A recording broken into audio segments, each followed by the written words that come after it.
কুরবানির গোশত আমরা সাধারণত 3 ভাগে ভাগ করে থাকি। বিশেষভাবে চাঁপাইনবাবগঞ্জ, রাজশাহী এবং ইন্ডিয়ার আরও কিছু কিছু জেলায় 3 ভাগে ভাগ করা হয়।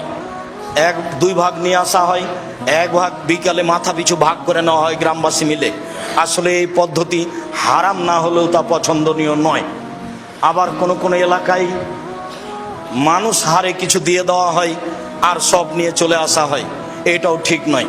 হ্যাঁ, 3টার পদ্ধতির মর্মে কোনো হাদিস সহি নেই।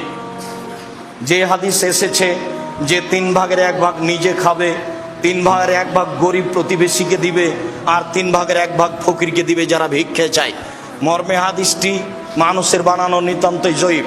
কাজে এই হাদিসকে দলিল সামনে রেখে কুরবানির গোশত 3 ভাগে ভাগ করতে হবে এ কথা নয়। 3 ভাগ করলে নাজায়েজ হারাম হবে এ কথা নয়।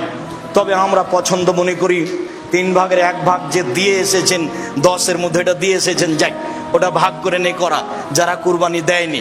আমার এক চাচা বলছেন, আব্দুল রাজ্জাক তাহলে তো ওদেরই গোশত বেশি হয়ে যাবে। তো তাতে কি আছে, ওদের গোশত যদি বেশি হয় হোক, কিন্তু 3 ভাগের 1 ভাগ দিয়ে এসেছেন আর নিতে যাবেন কেন?